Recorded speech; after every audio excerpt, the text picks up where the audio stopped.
구약성경 115면 114면에 있는 출애굽기 22장 1절부터 31절까지의 말씀을 제가 한 절, 여러분이 한 절 교독하여 하나님께 올려드립니다.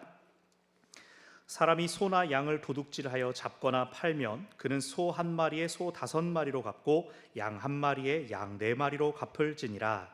도둑이 뚫고 들어오는 것을 보고 그를 쳐 죽이면 피 흘린 죄가 없으나 해 돋은 후에는 피 흘린 죄가 있으리라. 도둑은 반드시 배상할 것이나 배상할 것이 없으면 그 몸을 팔아 그 도둑질한 것을 배상할 것이요, 도둑질한 것이 살아 그의 손에 있으면 소나 낙이나 양을 막론하고 갑절을 배상할지니라.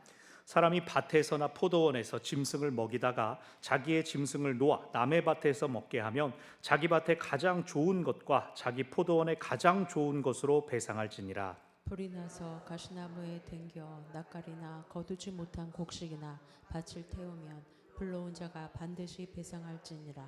사람이 돈이나 물품을 이웃에게 맡겨 지키게 하였다가 그 이웃집에서 도둑을 맞았는데 그 도둑이 잡히면 갑절을 배상할 것이요, 도둑이 잡히지 아니하면 그 집 주인이 재판장 앞에 가서 자기가 그 이웃의 물품에 손댄 여부의 조사를 받을 것이며, 어떤 잃은 물건, 즉 소나 나귀나 양이나 의복이나 또는 다른 잃은 물건에 대하여 어떤 사람이 이르기를 이것이 그것이라 하면 양편이 재판장 앞에 나아갈 것이요, 재판장이 죄 있다고 하는 자가 그 상대편에게 갑절을 배상할지니라. 사람이 낙이나 소나 양이나 다른 짐승을 이웃에게 맡겨 지키게 하였다가 죽거나 상하거나 끌려가도 본 사람이 없으면 두 사람 사이에 맡은 자가 이웃의 것에 손을 대지 아니하였다고 여호와께 맹세할 것이요, 그 임자는 그대로 믿을 것이며 그 사람은 배상하지 아니하려니와. 만일 자기에게서 도둑 맞았으면 그 임자에게 배상할 것이며, 만일 찢겼으면 그것을 가져다가 증언할 것이요, 그 찢긴 것에 대하여 배상하지 아니할지니라. 만일 이웃에게 빌려온 것이 그 임자가 함께 있지 아니할 때에 상하거나 죽으면 반드시 배상하려니와. 그 임자가 그것과 함께 있었으면 배상하지 아니할지니라. 만일 새낸 것이면 새로 족하니라. 사람이 약혼하지 아니한 처녀를 꾀어 동침하였으면 납폐금을 주고 아내로 삼을 것이요, 만일 처녀의 아버지가 딸을 그에게 주기를 거절하면 그는 처녀에게 납폐금으로 돈을 낼지니라. 너는 무당을 살려두지 말라. 짐승과 행음하는 자는 반드시 죽일지니라. 여호와 외에 다른 신에게 제사를 드리는 자는 멸할지니라.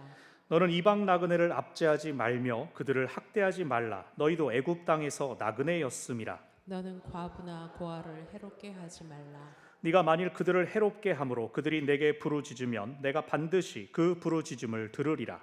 나의 누가 명령을 하므로 내가 칼로 너희를 죽이리니 너희의 아내는 과부가 되고 너희 자녀는 고아가 되리라.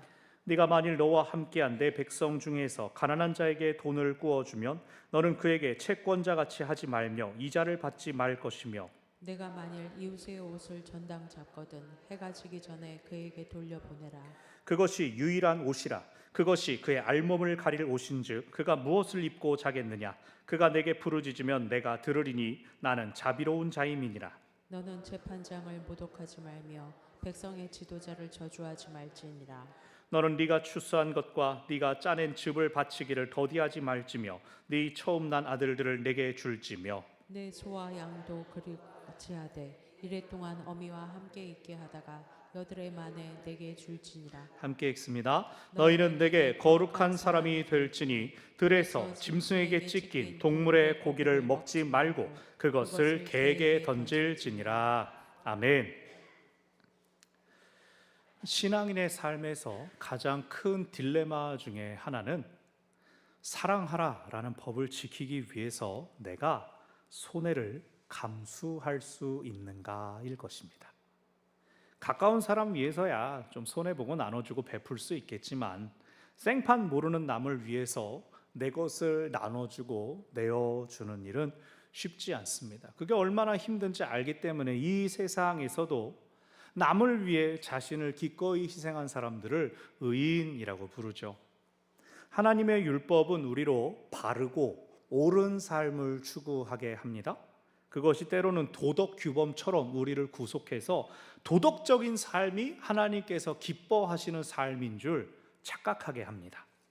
그래서 하나님을 안 믿어도 도덕적으로 바르게 살면 천국 간다라는 오해가 그래서 생기는 겁니다.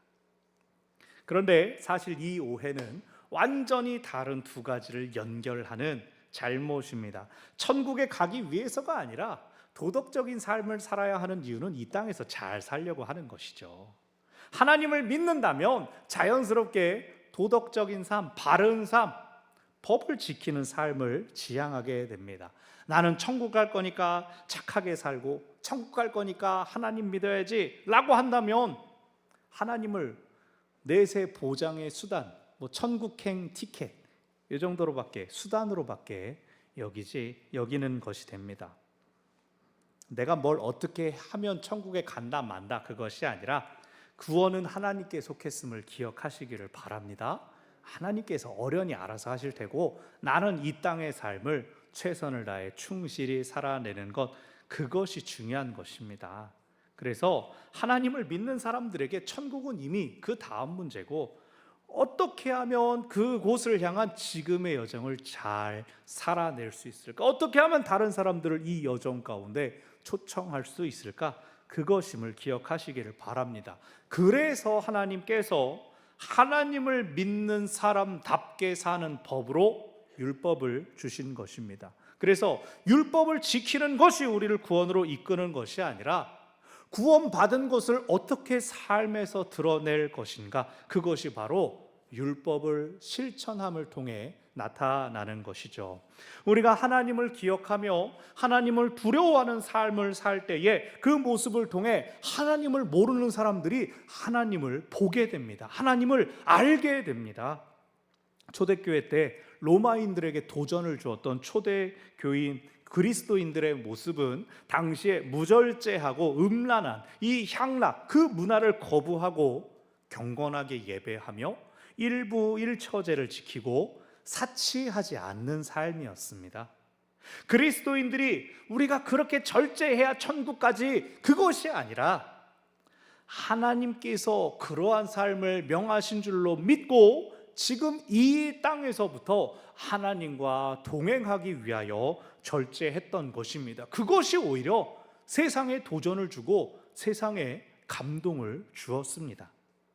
그렇게 우리가 계속해서 출애굽기를 통하여 또 율법을 살펴보는 것도 이거 잘 지켜서 천국 갑시다, 그것이 아니라 율법을 지키게 하시는, 가르쳐 주시는 하나님의 마음을 헤아려서 오늘 우리의 삶이 세상에서 도전과 자극이 되게 하려는 것입니다. 그래서 묵상하는 말씀을 통해 삶의 도전을 받고 또 그것으로 많은 사람들을 옳은 대로 돌아오게 하는 우리 모두가 되시기를 바랍니다.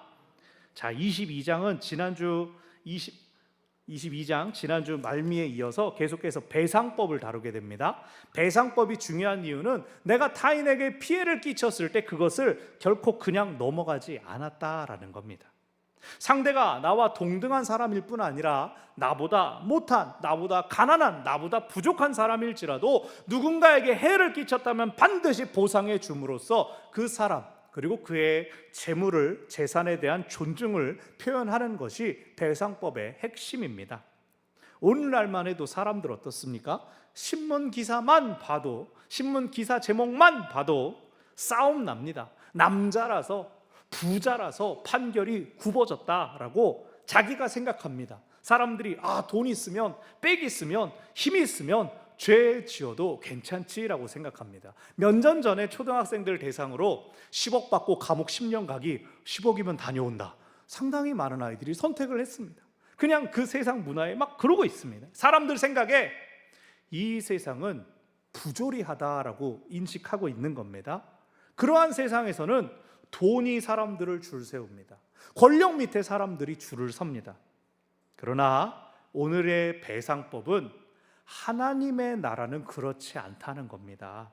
내가 권세가 있든 혹은 상대가 권세가 있든 상대방에게 해를 끼쳤으면 정해진 규정에 따라 배상하여라. 그렇게 함으로써 본질적으로 너희가 모두 동등한 존재임을 가르쳐 주라는 것입니다. 이제 1절, 소나 양을 도둑질하여서 죽이거나 팔면 소는 5배로 갚고 양은 4배로 갚으라라고 합니다. 기본적으로 10계명에서부터 도둑질하지 말라라는 계명이 있기 때문에 이 도둑질에 대한 처벌 수위가, 배상 규모가 상당히 큽니다.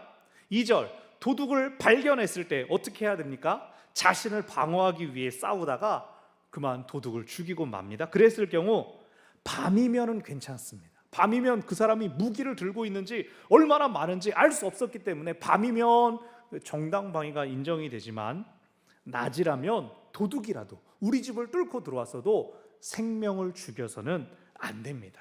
그래서 2절은 조금 배상법과는 조금 궤를 다르게 하지만 도둑에 대한 이야기가 나왔으니 한번 짚고 넘어갑니다. 3절, 만약에 배상할 것이 없다면 종이 되어라, 몸으로 갚아라. 소 5마리라면 규모가 엄청 크지 않습니까? 그거는 몸으로 일해서 갚아라. 4절, 아직 잡거나 팔지 않아서 살아있는 소가 있다면, 살아있는 동물이 있다면 갑절로 배상해 주어라. 이건 원래 거 돌려주고 한 마리를 더 1+1으로 갚아 주어라. 아직 그 생명이 온전히 있기에. 5절부터 이제 타인의 재산에 대해 피해를 끼쳤을 때의 배상법입니다. 짐승을 풀어서 먹이다가 남의 밭을 침범해 들어갔을 때에는 자기 농사 지은 것 중 가장 좋은 것을 갚아줍니다. 짐승이 남의 밭 변두리를 뜯어 먹었을지라도, 일부분일지라도 장차 거기서 가장 좋은 것이 날 수도 있고, 어쨌든 배상이란 건 나의 아쉬움을 보는 게 아니라 상대의 억울함을 갚아주는 것이죠. 또 불을 놓았을 때, 6절에서 불을 놓았을 때 남의 곡식이나 밭이 타면 역시 배상합니다. 근데 어느 정도로 갚아라라는 언급은 없습니다. 왜냐하면 규모가 어느 정도 될지 다 제각각이기 때문에 그때그때 맞게 될 겁니다. 여기서는 실수를 저질렀을지라도 잘못에 대한 것은 철저히 보상해 주어라, 배상해 주어라라고 합니다. 7절부터 9절, 이제 타인의 재물을 맡았을 경우를 이야기합니다. 이웃에게 맡겼는데 이웃이 도둑을 맞을 경우, 일단 제일 중요한 건 도둑을 잡는 거죠. 도둑이 갚으면 됩니다. 어려운 것은 누가 훔쳐갔는지 알지 못하는데 물건만 사라진 경우입니다. 이웃이 빌려간 사람이 잃어버렸는데 이게 고의냐 타의냐라는 것이죠. 고의는 자기가 슬쩍 훔쳤다는 거고, 타인은 누군가가 집어간 겁니다. 자, 9절, 재판장에게 가라. 그래서 재판장에게 나가서 진위를 가르라. 재판장이라고 표현되고 있지만 여기 출애굽기에서의 재판장은 무조건 제사장입니다. 제사장이 누구가 잘못이다라고 판단해 줍니다. 근데 제사장이 자기 뜻과 자기 생각대로 합니까? 아닙니다. 이건 지금 하나님께 여쭈어라 라는 뜻입니다. 제사장을 통해서 하나님께 누가 잘못이 있는지 알려주십시오. 밝혀주십시오. 만약에 고의로 훔쳤었다? 라고 하면 갑절을 배상해 주어라. 거짓말한 것 치고는 그 손해배상이 크지는 않습니다. 다만 자기가 훔친 물건이 무엇이냐에 따라서 이 갑절이라는 게 어마어마하게 커질 수도 있겠죠. 이웃에게 시험 들지 않게 하는 것, 남의 물건 빌렸을 때, 맡았을 때 잃어버리지 않는 게 제일 좋습니다. 하지만 불가피한 경우에는 하나님께서 증인이 되어 주신다. 우리가 여기서 그것을 기억할 수가 있습니다. 10절부터 15절은 이제 짐승을 맡긴 경우입니다. 정착해서 들어갈 경우에는 농경 사회를 살아가기 때문에 그냥 재물보다도 물건을, 그릇을 빌리는 것보다는 소나 짐승을 빌리는 일들이 많이 있었을 것입니다. 마찬가지로 10절, 11절에서 죽거나 상하거나 끌려가는 경우가 먼저 나옵니다. 이것은 들짐승에 의해서 피해를 받은 경우입니다. 맡은 사람이 아니 그거 내가 손 쓸 수가 없었다.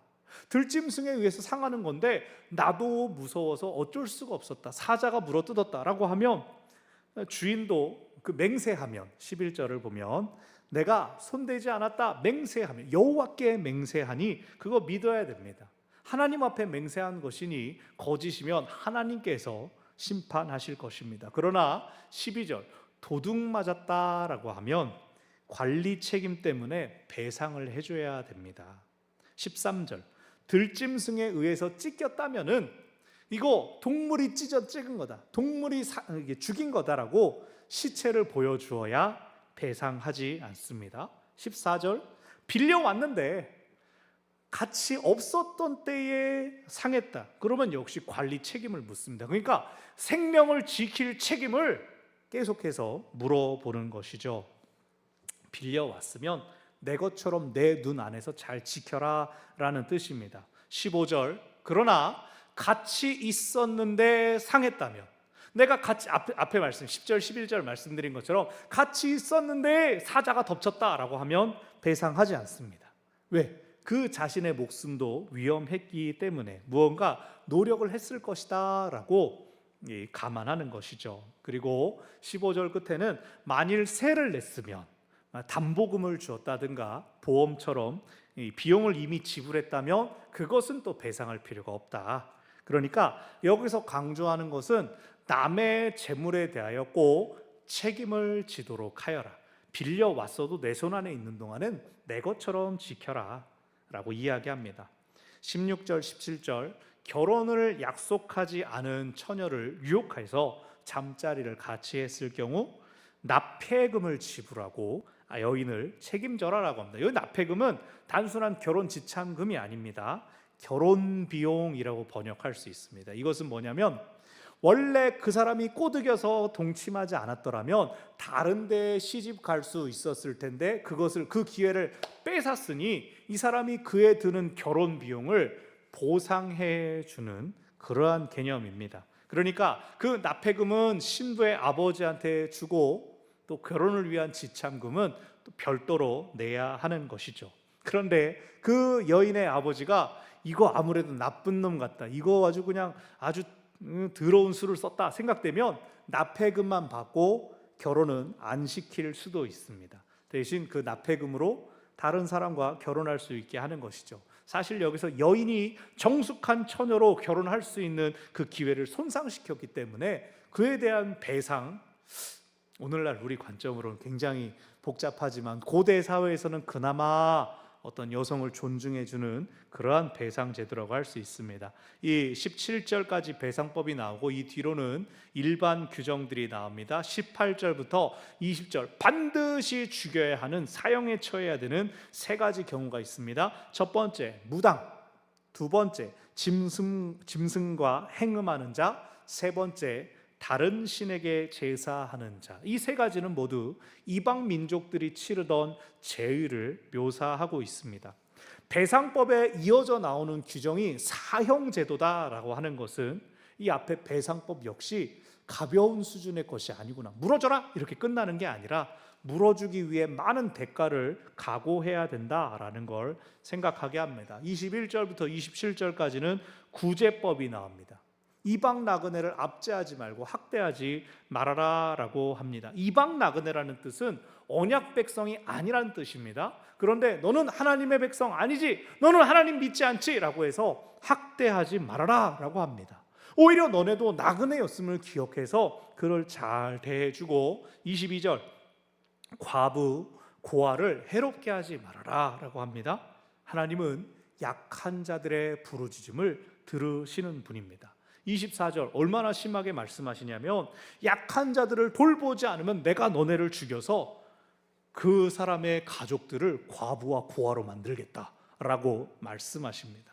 하나님의 사회적인 관심이 어디에 있는지를 드러내주는 구절이라고 할 수 있습니다. 그래서 우리가 늘 넉넉할 때에 우리보다 부족하고 어렵고 힘든 사람들을 기억해야 하는 겁니다. 25절부터 27절까지 우리 신명기에서 봤던 표현입니다. 가난한 자에게 돈을 구워줄 경우 그 가난한 사람을 채권자로, 빚진 사람으로 보지 말고 형제나 가족으로 보고 이자는 받지 말아라. 어려울 때 잘 이겨내고 원금만 갚도록 해라. 형제를 대상으로 돈놀이 하지 말아라 라는 뜻이죠. 여기 기억나십니까? 신명기에서 겉옷은 담보물로 잡지 말고 해 지기 전에 돌려주어라 라고 했습니다. 여기서도 담보물이 겉옷이라고 전제되어서 이야기가 됩니다. 특별히 구체적으로 그가 알몸으로 자지 않도록 해라.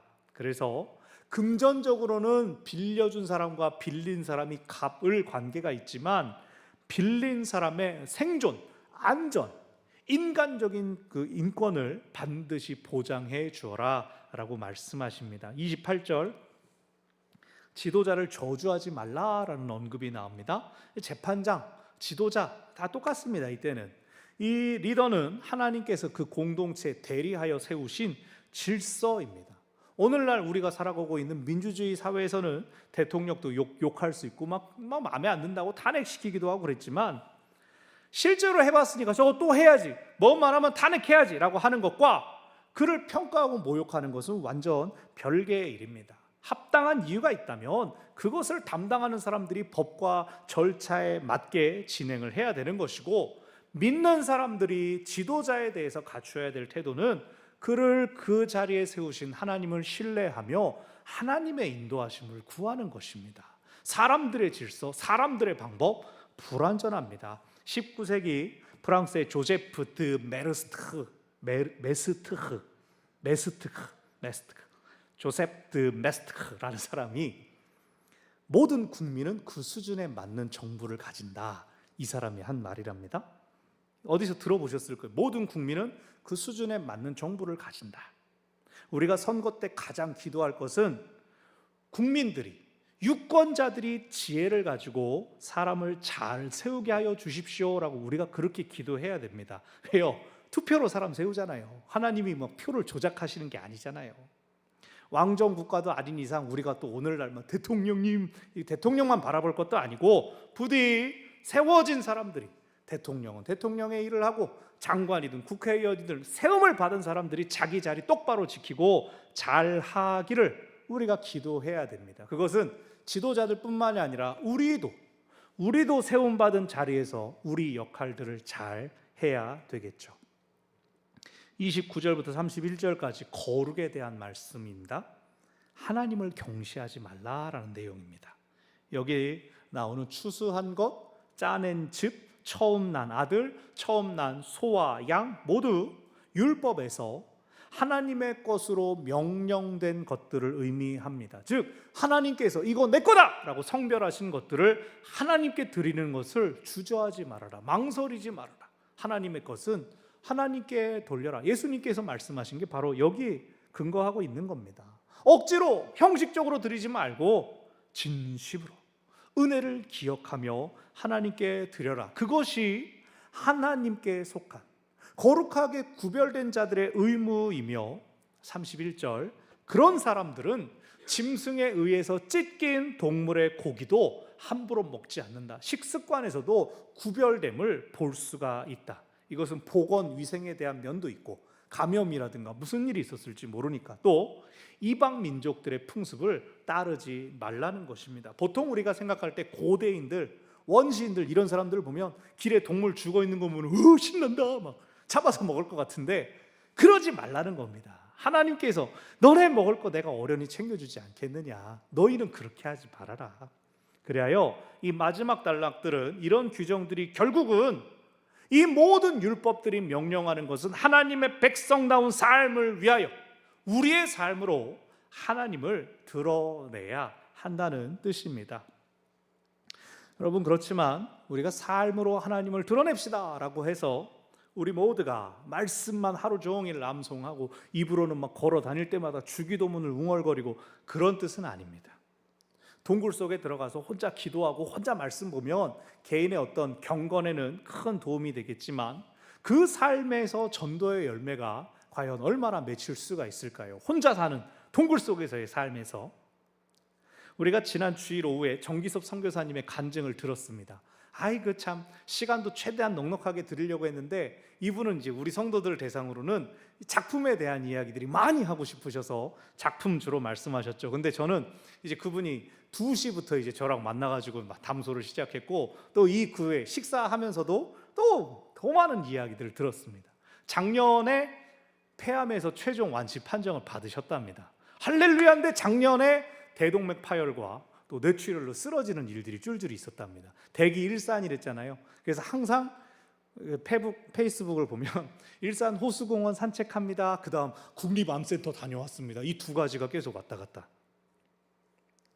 그리고 그 전에 건강에 대한 것뿐만 아니라 하나님께서 감동을 주셔서 유럽에 내가 가야 되겠다, 유럽에 가서 이 복음 광고를 전해야겠다라고 했는데 그게 잘 풀리지 않는 것을 선교사님들이 클라우디 펀딩을 해가지고 돈을 십시일반 모아서 오는 비행기표를 마련해 주셨답니다. 그렇게 해서 현지에 가서 하나님, 제가 이거 그냥 날아오려고만 했을까요? 했더니 다른 선교지에서 연락이 와가지고 여기 이곳에도 한번 와 주십시오.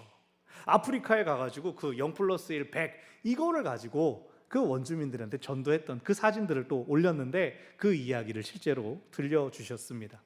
근데 제가 그 이야기를 가만히 들으면서 혼자 사시는 분도 아닌데 어떻게 이렇게 마음대로 사셨을까? 하나님 일을 한다고 항상 어떻게 제로의 삶을 사셨을까 했더니 여지없이 몇 년 전에 거의 아내 사모님과 위기 수준까지 갔답니다.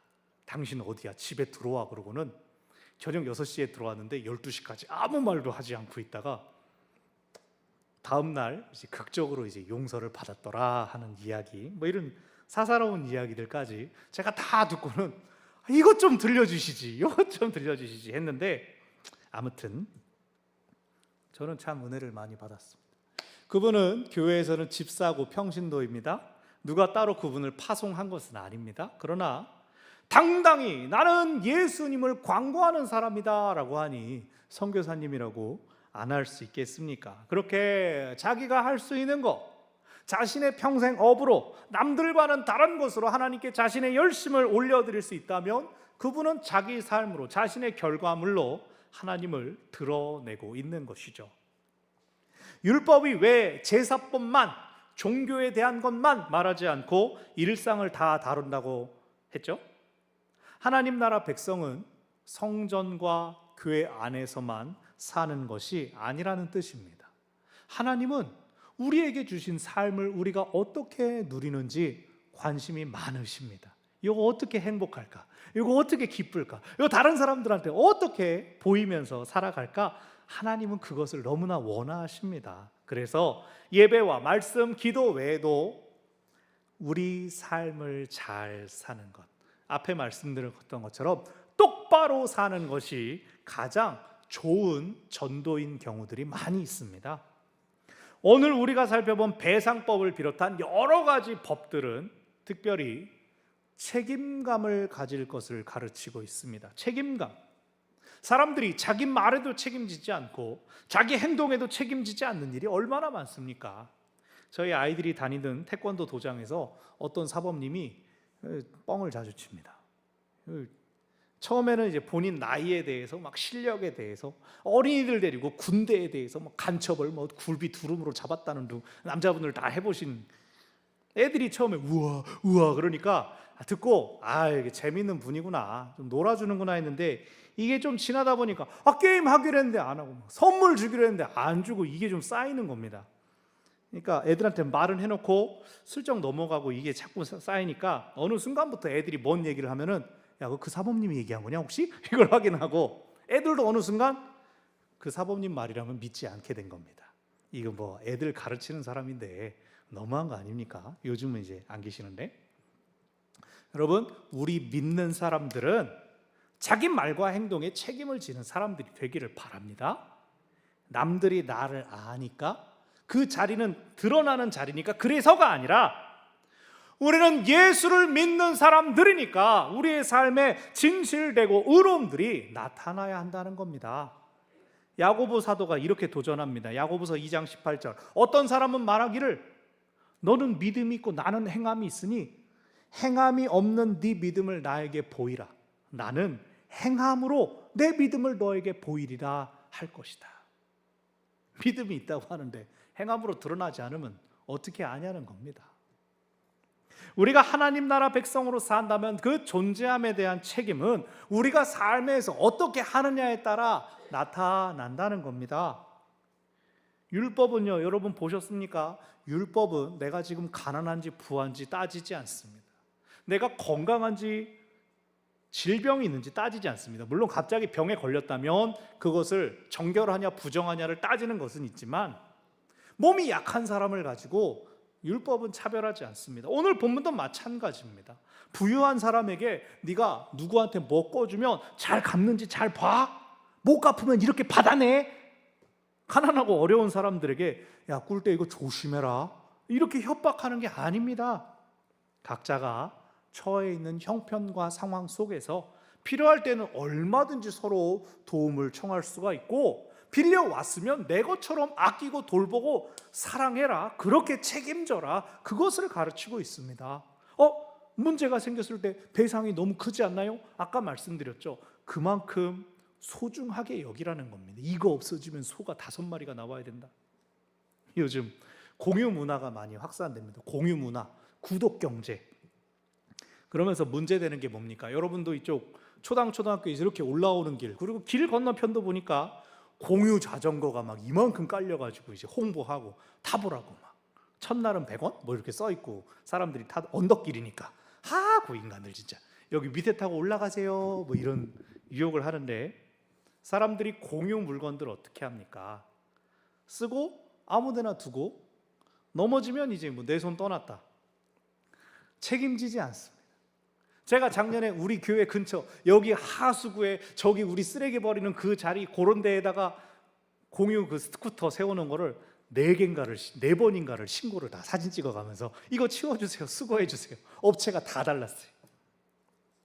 여기 앞에 사거리 이 짧은 도로, 학교 쪽 도로에 건널목 있고 신호등 있습니다. 전에도 한번 말씀드렸는데 저 5발이면 그거 다 건너갈 수 있지만 웬만해서 신호 딱 지키려고 합니다. 애들이 볼 수도 있으니까. 우리 애들 같이 갈 땐 더더욱 그렇고, 그게 사회의 약속이니까. 근데 어떤 분들은 막 그냥 다닙니다.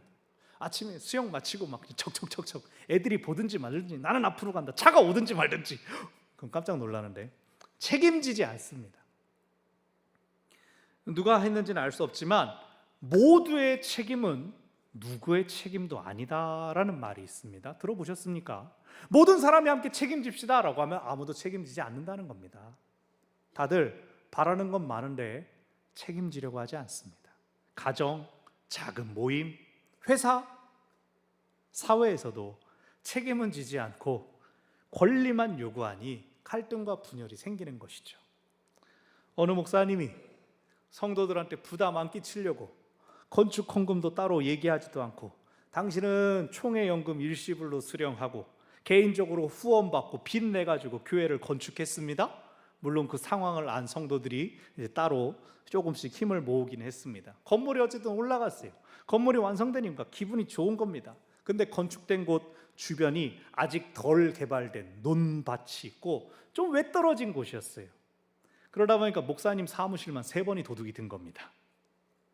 거기는 그 교회 안에 사택도 있었습니다. 그런데 도둑이 자꾸 이렇게 막 노리고 자꾸 들어오니까 목사님 외출도 못하고 나갈 때는 이제 문이랑 창문 꽁꽁 잠궈놓고 다녀야 했습니다. 그러니까 나중에 성도들이 하는 말이, 아니 교회가 왜 맨날 닫혀있냐, 내가 원할 때 와서 기도할 수 있게 문을 열어놔라.